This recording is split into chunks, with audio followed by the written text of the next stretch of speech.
nazo cité tokendiki na élection wana ya mbangu ndeko journaliste elukaki makambo ebele oyo toyebi na kati ya mboka yango ndeko Corneille Nangaa ntango amoni ke il faut 504 jours po ete babonzela biso maponami ya malamu ya kimia mpona ngai prophète politique naza koloba ete topesa ndeko ntango aorganize maponami oyo ekosalema na kimia mpe oyo ekoleka malamu moto oyo bavote aza na confiance ke bavote ngai oyo bavote te aza koyeba ke bavote ngai te parce que peut-être campagne na ngai efayisaki yango bavote ngai te omoni ndeko John Mwana Congo tobandika politique po toparachite nani parce que ba SMS déjà ya politique ezokota babi est-ce que politique na bino bokokende nango wana ekodindisa bino na libulu te politique omaka bokokende nango wana eza politique ya mobutu tia kotikala seko na kati ya bokonzi mwana Congo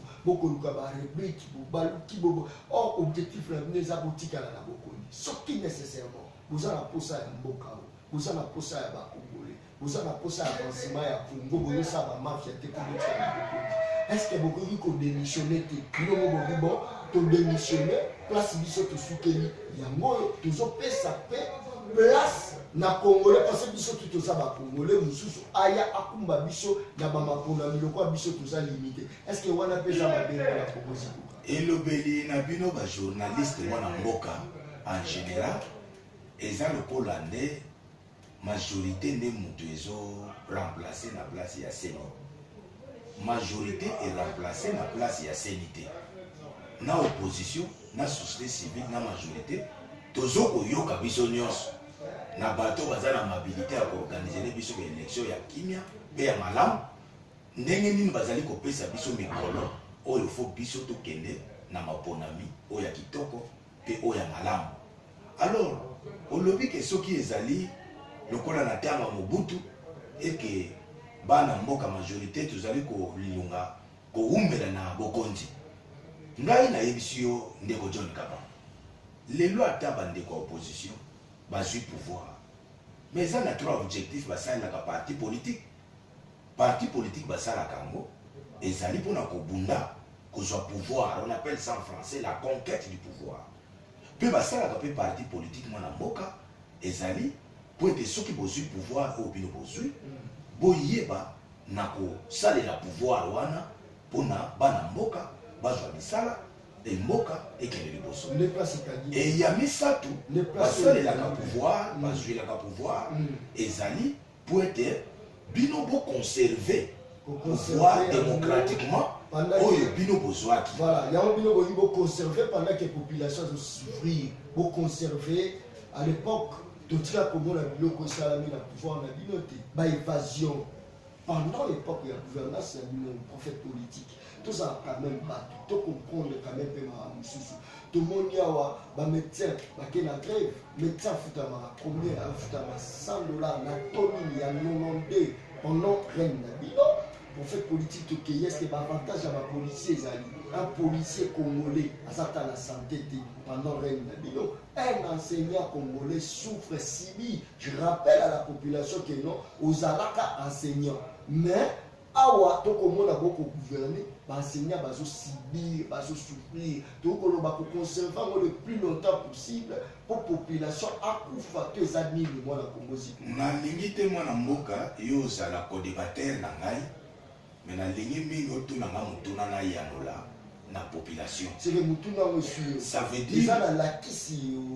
plus longtemps possible lorsque tozosepelisa population ça veut dire mwana mboka bazwaka pouvoir mpona ko troisième objectif na lobby ezali mpona koprotéger pouvoir au bozwi même majorité même na opposition c'est ça les trois objectifs bazwilaka pouvoir mpona koloba ke kosala et peuple congolais baza ko se retrouver te mwana mboka je crois que lelo biso nyonso tozwi discours ya opposition mais tika nayebisa yo mwana mboka lelo atako un opposant azwi pouvoir akosala makambo na bato magique te pouvoir azalaki na prison aza parmi ya bato babandaki kolobaki soki bango bazwi pouvoir kaka ntango akobeta nzete boye fufu etondi na nzungu ya bakongole mais lelo ye nde moto azokamba gouvernement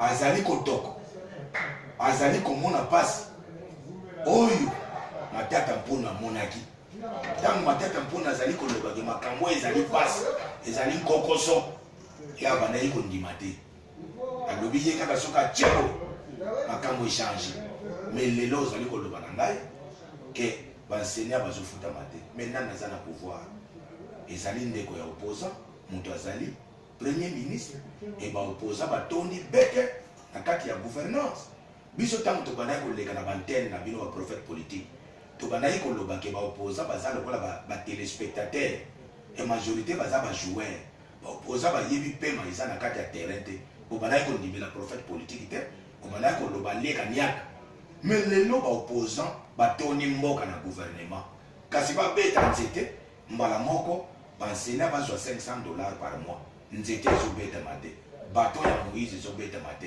ça veut dire vrai congolais nalingi koyebisa yo ke Congo ezali mboka monene 80 fois plus grande que la Belgique ezali continent mobile mpona kofuta tous les disciplines ofuta basoda ofuta bainfirmier ofuta bamilitaire ofuta baenseignant ofuta bafonctionnaire nyonso ça veut dire 30 jours ewumelaka te ntango ofuti 30 jours mosusu 30 jours ezoya fo futa susu badiscipline nyonso ezali eloko kosakana te yango wana tozopesa longunya na mwana mboka matata mponi parce que baretard na baenseignant na bato nyonso bandaki kozala te mais sikoyo tokuzwi opposant eyo ozolobela nga baretard na baenseignant mais ngai nayebi ke gouvernement mpe bazali kobongisa bazali koluka bazali kosala en sorte ke baenseignant mpe bafutama malamu bana mboka bafuta malamu basoda bafuta malamu po ete kimia ezala na kati ya mboka na biso yango omoni ke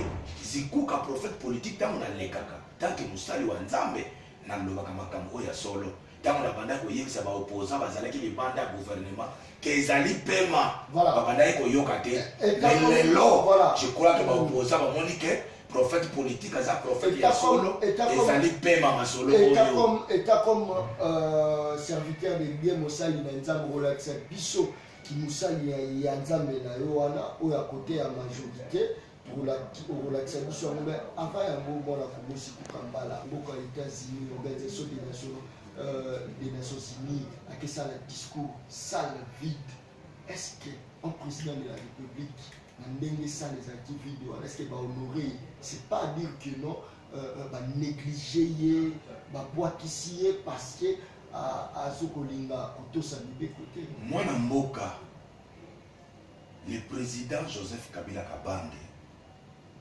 aza honoré na monde entier mpe aza honoré na mboka na ye Congo en tant que chef de l'État apesaki discours sali ezalaki vide te bato bazalaki wana bilili ezolakisa me biso tomesana sali to na ngwanga kasi sali ezalaki vide te bato bazalaki wana epuis batelevizio na baradio pesaka ngai ntango naloba te otuni nga motuna mpe ozokoderange nga naloba te sikoyo nde bandeko bazwaki mpe bilili bamonaki bato bazalaki na kati ya sali ole tozali bato oyo bandimi biso na conseil ya droit de l'homme avec une majorité écrasante sur 193 biso tozwi 151 et yo ozoluka kohonoré mboka bakohonoré mboka combien de fois sur 193 biso tozwi 151 mwana mboka et bakohonoré Congo combien de fois le Congo dans le monde entier ezali honoré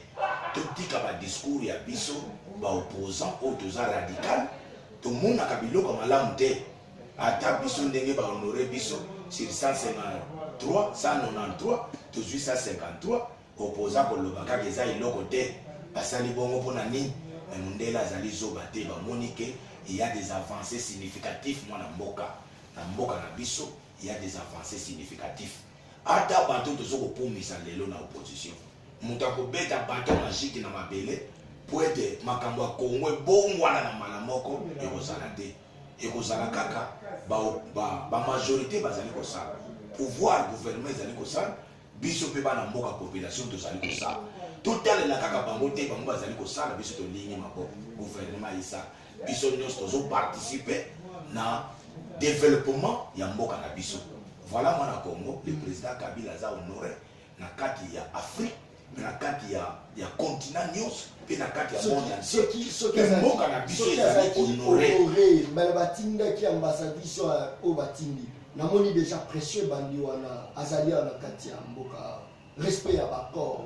Les 31 organisations d'élection. Yiki ke bandite wana. Mwana mboka. Lumumba tikela biso maloba. Moto akufa kakasi maloba na ye kufa kate.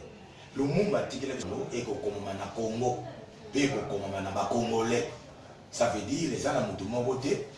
Toza tozoko sepela ba konzi ya mokili baya na mboka. Parce que mboka na biso toza na ba relation malamu na mokili mobimba. Kasi histoire ya ba Congo eza histoire ya ba Congolais eza bana mboka libanda te bato bakokoma yango. Eza biso ba Congolais bato bakokoma yango. Et histoire ya mboka na biso ezokoma na ngai na yo pe mboka na biso ekende liboso. Voilà, très bien, peut faire la politique.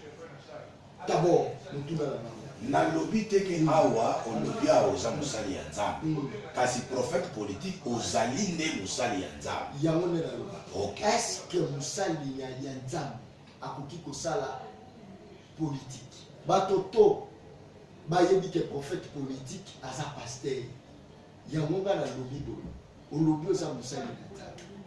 Est-ce que mosali ya nzambe akoki kosala politique? Soko tangi Biblia, voilà. John Kabamba, longwa nanu na ba fitilité. Ba peuple congolais pe ba longwa nanu na ba bassesse na ba fitilité.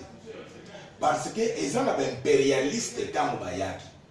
Bandeko na biso ba impérialiste tango ba yaki na mboka Congo. Ba yeko yibisa ba koko na biso. Eke bino bo sala politique te bo sala kana makambo ya église. Bino bo loba kaka kuna Maria amen ici. Bosala sous makambo susu te kaka bozala na kati ya église. Mais tangu sikoyo bakoko bawume na kati ya église nzoka nde bango balobaki boye poete tangu bakobanda koyiba cobalt, tangu bakobanda koyiba manganèse, tangu bakobanda koyiba pétrole, tangu bakobanda koyiba bamatière première na biso bakoko bayiba te. Yango bayebisaki bakoko bokota na politique te bino bosala kaka makambo ya nzambe. Kasi lelo emonani polele totangi Bible biso nyonso toyekoli Bible lokola ngai yo nazoloba liboso na yo. Je suis un politologue de formation et puis je suis théologien de formation. Tu connais. Maintenant nalingi koyebisa yo boye makomi elobi na Romains 13 le pouvoir vient de Dieu, le pouvoir ne vient pas de Satan. Alors soki bokonzi euti na nzambe, vous croyez que nzambe akozwa bokonzi wana apesi na Satan to apesi na bademon te? Nzambe akozwa bokonzi apesi na bana na ye oyo biso bapasteur baévangéliste badocteur na bandimi tozali bana na nzambe tokendaka na église mpona kozwa molimo mosantu. Ndeko John Kabamba, soki tozwi molimo mosantu tozwaka molimo mosantu mpona nini? Eza po tosala mpona mboka na biso, eza kaka mpona kobengana bademon te. Bazolakisa biso na Exode 31 bato bazwaki molimo mosantu.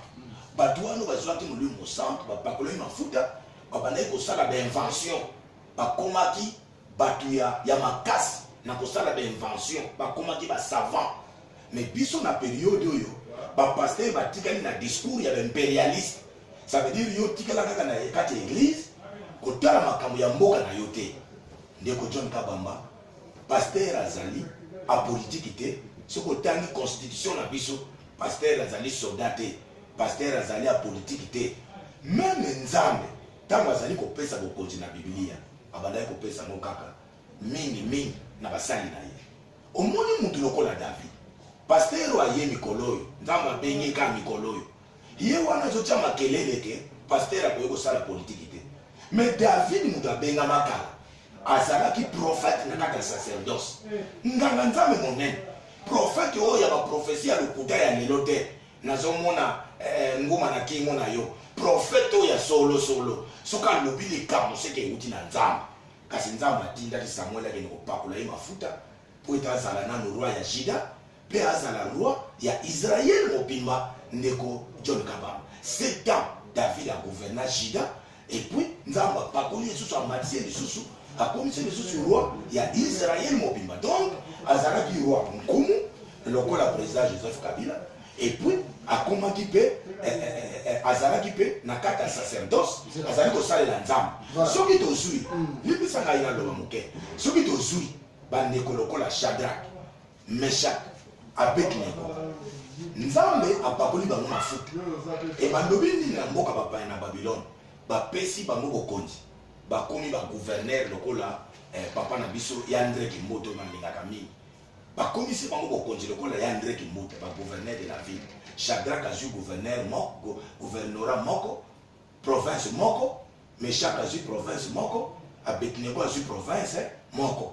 Babali ko diriger makambo nini esalemaki Biblia elobi ba province bango bato bazalaki na molimo na nzambe babalaki ko diriger ba province wana se développer socialement bato babandi kolia malamu bato babandi kolata malamu bato babandi kozwa lutiliki malamu mai malamu makambo emati eke musika esango eyokani bato moko babengi basatrape batelemi po ete bakende kofunda ba Shadrach epai ya roi po ete bakosela bango likambo na nzambe na bango parce que bayebaki ke bakopona nzambe mosusu te e bakoseli bango likambo na nzambe na bango mpo bakweyisa bango kasi nzambe alongisaki bango toujours et bato wana bazalaki bagouverneur. Vous croyez que Shadrach Meshach Abednego tokozala na bango na lola te tokozala na bango ndeko John Kabamba na lola e bato lokola ba Joseph bakomaki ba premier ministre na bamboka Egypte lokola azalaki na epakolani azalaki na onction azalaki na molimo na nzambe. Biblia elobi nini Egypte edéveloppaki Egypte edéveloppa banda lelo nti lelo na ntango ya ndeko na biso Joseph parce que atravaillaki na molimo na nzambe. Soki na mboka bato na nzambe bazali komizongisa nsima Biblia elobi boye ndeko John Kabamba et que quand les justes se multiplient le peuple est dans la joie et quand les méchants se multiplient le peuple gémisse. Donc tango bayengebe bazokoma ebele même l'espace politique na biso peuple ekokoma na esemo mais tango bato ya kanda bazali ko se multiplier peuple kozala na kolela yango wana lokola ndeko Joseph Kabila azali mutu asambelaka yebi nzambe ba discours na ye nyonso atangaka kombo ya nzambe oyo asambelaka. Alors il faut biso basali ya nzambe topusa na pembeni na ye topesa conseil topesa pe expertise na biso na baklasse toyekoli po ete mboka na biso ekende liboso ndeko John Kabamba. Soki lelo yo olobi ke pasteur limbisa ngai na silisa soki olobi ke oui soki olobi lelo ke pasteur akoki kosala politiki te mais lelo bapasteur ebele bake kosala droit na IPN bake kosala droit na université bake kosala droit na campus bamosusu bakesala médecine. Pasteur mosusu asali médecine tozala bango mpe ana ville de Kinshasa pasteur aye na tongo parce que biso baeglise ezalaka na pokwa na moi nyonso kende kotala bapasteur okomona pasteur alalaki ne na kanape na kata salon azosala eloko te mais pasteur mosusu asilisi na médecine akei na hôpital na 7 heures ake kosala bamama oyo bakoya kuna akosala bango touche akotala bango banzoto akolongola bango baji azali kotala banzoto ya bamama na pasteur wana ya médecin akomona mikolo nyonso banzoto ya bamama na ngai mutu nazosala politike nani azokosala mabe mais pasteur wana azoko kotraite bamama soki aye mpe na église na poko soki alobi au nom de Jésus bandimi baza kokweya se kokweya eza teke po amonaki nzoto ya mama ke bandimi bakweya te wana ezali mosala yango wana pasteur akoki kokangama kaka na 4 mire te ndenge bapasteur oyo bayokama te ya baimpérialiste bazokokotisa na bandimi mais il faut pasteur afungwama acontribue na évolution mpe na économie ya mboka na ye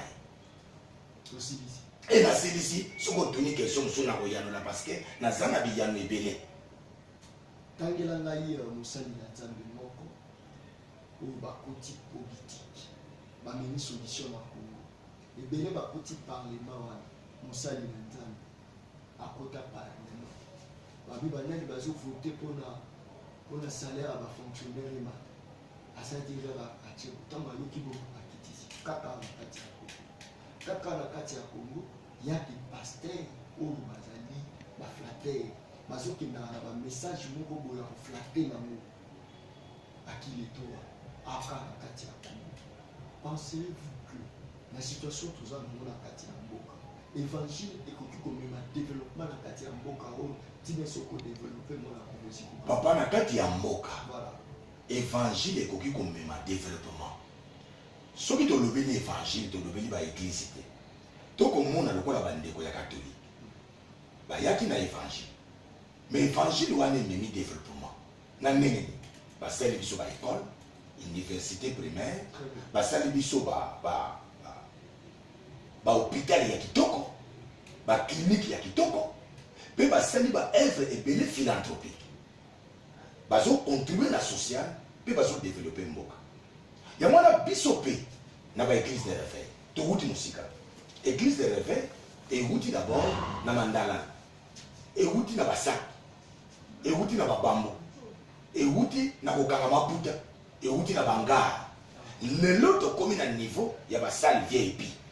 Alors si ko to komi na terme oyo biso ba pasteur ya réveil na ba kulutu na ba pasteur oyo ba ndimela Yesu avant ngai to banda sikoyo kokota na social. Ça veut dire onction tozango to utiliser ngo kaka pona ko benga na ba démonter. Mais onction nzamba pesi biso to utiliser ngo lokola ba olia. To utiliser ngo to sala ba invention. To sala ba société de transformation. To sala ba compagnie. Pour que le peuple congolais va travailler. Compagnie nous soit pasteur et qu'on a engagé 3000 personnes, 2500, 4000, 5000 personnes. Pasteur a contribué à social et à Moka Nabiso. C'est pourquoi nous avons un évangile et à quête pasteur a connu la politique. Non. Ce qui pasteur ou a zolananga a connu la politique. Ou a des années conviction à yé. Mais à connu qu'on y est bisangate qui n'a pas la politique parce que Bible est pédissé constitution en mboka na ngape et pekisi ngaite ngai naza théologien na tangi Bible. Vous croyez que docteur Marni Bodo, un professeur de son état il y a ba université théologique ya minene azalaki bambulo eleki président ya Sénat c'est quoi azali sénateur? Vous croyez qu'il a yebite que ezali sum te a yebi que ezali sum te a yebi que ça contribuer à développement ya mboka na ye. D'abord qu'est-ce que la politique? La politique, c'est une science de gérer la cité. Et nous avons défini ça en tant que politologue, que la politique, c'est une science de bien gérer la cité. Et ce qui nous a dit, chef de l'État, nous avons un période, après si nous avons un moquet, il y a beaucoup de gens qui ont prophète politique dirigé. Nous avons dirigé la bimisi mayele, nous avons lu mon centre de Zamba Pessingaï, pour que les Congolais fassent ça, les Bosso. Et les sous Mezaliwa Ndeko John Kaba. Ngai n'est na zabu, nazali ko sala politique. Mais na yebi que ceux qui y soyez lelo, ceux qui y soyez lelo, ngana kokota mutali boso na lona. Place sous Mezali. Beaucoup de politique ba pesi au ministère. Batu bakufi kuna balobi eza 109 personnes bakufi. Ba bisi yo kende kuna kende ko démentir ngo loba 20 personnes bakufi. Ndeko John Kabama na yebi yo za journaliste munene na moko. Na ko yebisa yo kene musala na bina journalisme. Bozana eloko bobenga katango tanga ba classe la déontologie journalistique. Okoki ko no kozwa information tena libanda, mbala moko yeko lakisa na télévision mama ba kati yo kingo. Wana ozoluka piscose, puis ozoluka obebisa bana mboka. Yango ba yebisa bino faut traiter les informations. Wana eza le côté des traitements et informations, c'est la déontologie.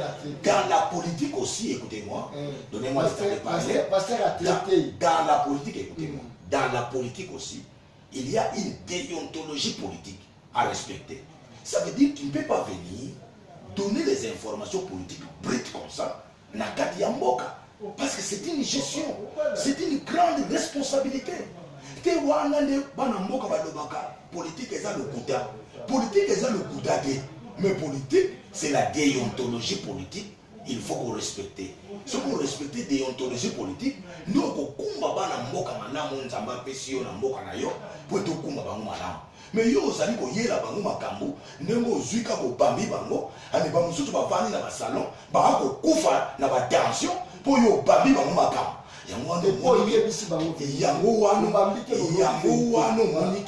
il faut traiter les informations. Voilà. Et même en politique, il faut la déontologie politique. Très bien. Mais prophète politique, c'est pour Kambala, au comité député dans le Parlement.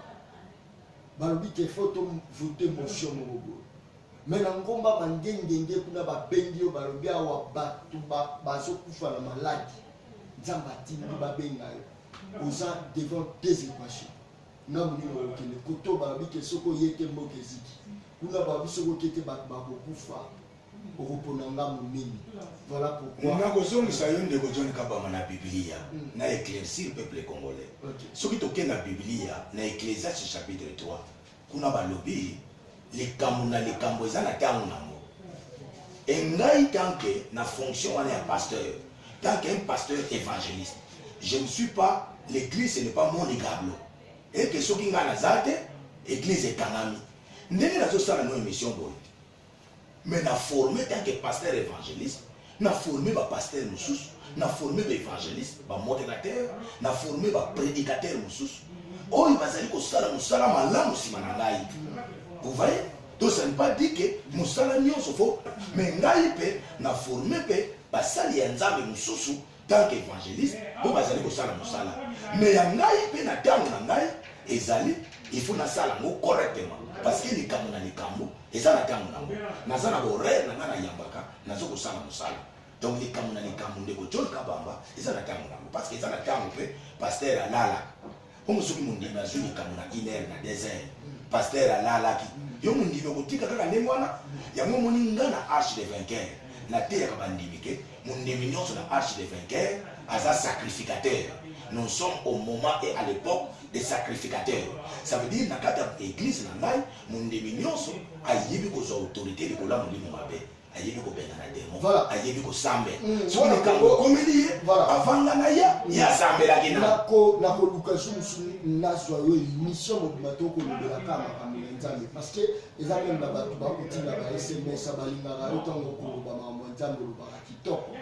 Moni déjà place wala kitoko mais quand même il y a constamment na sali ba pasteur francophone na ba pasteur oyo anglophone mingi francophone baza à développer mais anglophone au komona vraiment que baza statut na bango za très kitoko. C'est dû à quoi eloko wana ya motuna na ngai mwana mboka étudier ozoko tuna mituna poza na yake pa na yo pe na nde olobisaka nga malamu nazali koloba biso tozali ba pasteur ko tozali ko se respecter pe tozali ko sala musala malamu na mboka ko soki na yebisi yo ke ba uti kopesa na trophée d'excellence pour na musala oyo okomona mona bilili. Ça veut dire que musala oyo tozali ko sala biso ba anglophone bateyaki bango epa batata na bango molimo ete verset oyo Yesu alobaki laissez-moi faire les affaires de mon père. Donc pour la anglophone musala ya nzambe c'est le business au vrai sens du mot. Ya momoni église ya anglophone ya pasteur anglophone ata eza ya bato moke 100 personnes mokomona ngo vraiment que eza kitoko eza malamu komona vraiment que c'est une affaire parce que bateya bango bongo yango ozomona bazo ko développer vite parce que bazwi l'église na sens ya affaire bazosala ba conférence a minene avant okota na conférence ta mosusu il faut kofuta moyena ata 10 $. Mais biso na francophone bateyi biso na batata na biso bateyi bango et pas ba impérialiste bazwi évangile wana ke liloba nzambe yaki ofele et bayembi mosusu pe ya mboka na biso minene bayembi yango ekoti na mitu ya bato yango moni lelo mondimi ya Congo po apesa offrande yo pasteur il faut bimisa motoki po bayebisi bango liloba nzambe eyaki ofele kasi ndenge tozosolola no boye maloba ya nzambe est-ce que tozosolola ya ofele ça veut dire évangile kokozala ofele mais évangélisation eza bon soki okei na victoire bazoteka bible okosomba yango na mbongo ndeko John Kabamba. Donc biso na francophone bateyi biso ke liloba nzambe eyaki ofele yango omoni mpe même ba église na biso ezoko développer difficilement et puis ba pasteur moyen tout ça ba projet de développement pour na mboka to participer l'économie ya mboka ezali te.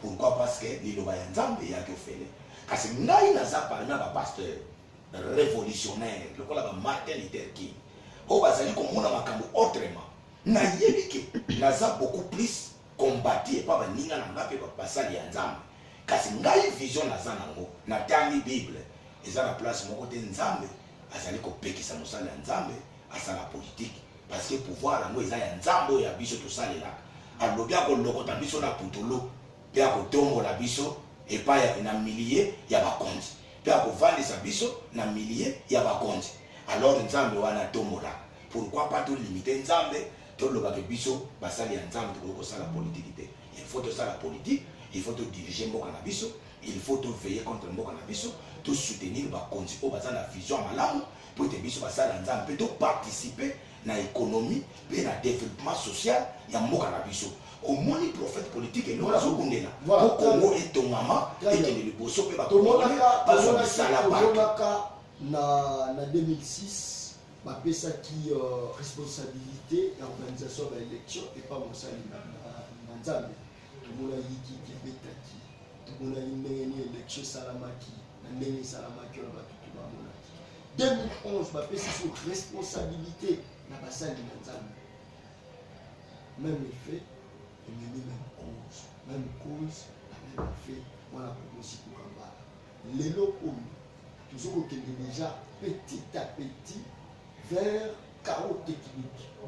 Est-ce que ce qui m'a payé les responsabilités azongisa mosu na bino basali na nzambe mwana kokosi kokambala est-ce que solution oya to ozala nango devant un pasteur devant l'argent asa faible lokola soki likambo nini awa déjà babanda filmer bino botala pasteur oyo a violé mutu boye botala pasteur oyo asali boye bino milimo mabe komati na TV okoti na ndako mondi motali TV eza na milimo mabe pesanga yango est-ce que lelo so babi solution uta na nzela ya bapasteur oyo bapasteur ni otulinga makambo ebele na mbala moko mwana mboka voilà kasi na bandeli boye voilà bapasteur bapesaki bokonzi ya seni ezalaki liboso ndeko pasteur malumalu ekokoma na ndeko pasteur ngoyi mulungu eloko na koyebiso na mokuse bapasteur baeshuwaki te kasi peuple congolais nde boyokelaki bango te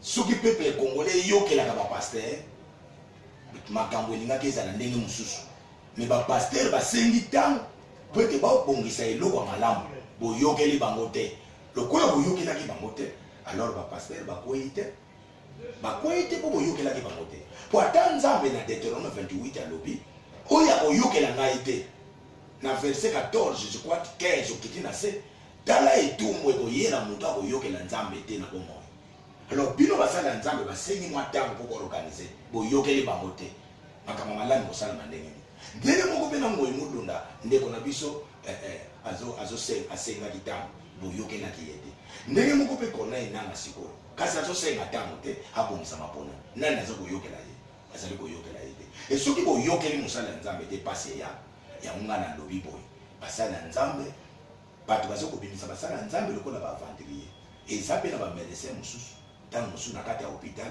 na erreur na ye moto akufi me lobi soki obeli okoboya hôpital te okokende hôpital ndenge moko mpe bafaux prophète bazali bavrai prophète mpe bazali bafaux pasteur bazali bavrai pasteur mpe bazali lokola moko na bango mpe ngai oyo nazokolobela yo baye kotikela na trophée d'excellence sans ke nasenga yango sans ke naluka yango sans ke nabeta cop nzoka bato banda bambula balandelaka mosala nazokosala ebaye kopesa ngai nanga moko nakokama ça veut dire que basali ya nzambe ya solo mpe tozali chef de l'état na bakonzi ya mboka bapesa biso basali ya nzambe confiance soki bapesi biso basali ya nzambe confiance toya pembeni na bango topesa mpe mwa spiritisme moke oyo toza nango mboka na biso kokende liboso me baloba te ke paster wana aviolaki soki mwasi non ndeko John Kabalo paster mpo aviole mwasi namoni ye te bato oyo baza bamoderateur baserebele na bangoma na bango ya batata na bango ya milimo bake kofabrike baeglise bamoderateur nde bango wana bozo kobenga bapaster nani abenga ye paster na mokolo ya liboso nani atya ye paster ye moko kaka alali kobela lamuki amebengi paster ngai oyo mpona koma paster tata na ngai André Dinzei ye moto abenga ngai paster e bapaster wana nani abenga bango bapaster tata moto apesaka mwana kombo me tozomona mikolo oyo bapaster ye moko alali alamuki amipesi kombo Olinga bolinga tenga prophète. Voilà. Olinga bolinga tenga pasteur. Révélation. Moi la Congo prophète politique to ko vraiment na suka exceptionnel. Dernièrement na ezali et puis au penga que le romo na tozongi la casquette mususo, tozala va avancer sur le plan il y a droit de l'homme. Droit de l'homme pendant que moi la Congo Félix Tshisekedi a quitté la Katanga bopimé les mêmes discours. Dernièrement na ezali. Moi na mboka au séninga dernier mot peut participer point mususu.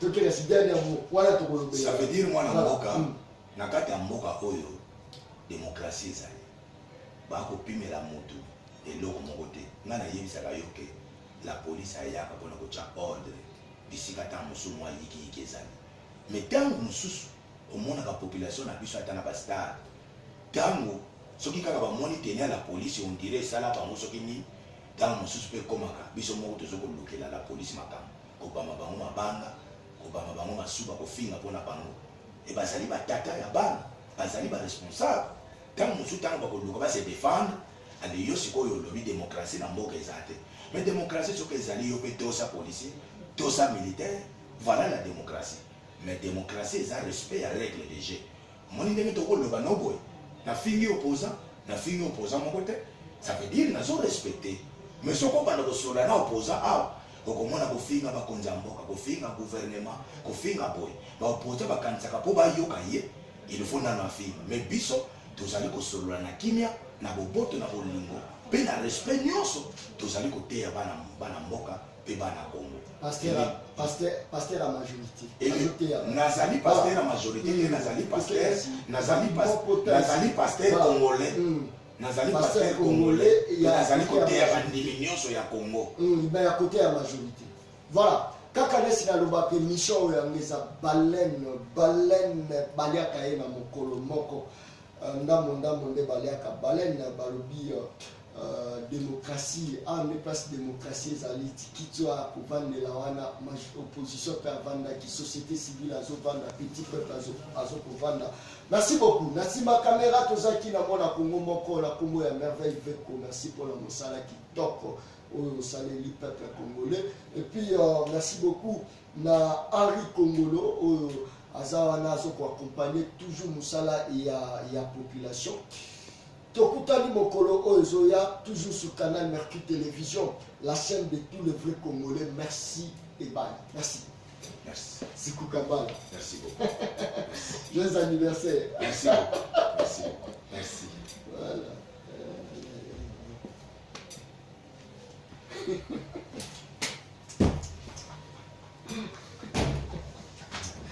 Moi, je vais à Anne, là, on continue. Voilà. Moi, non, il faut mon couper ça.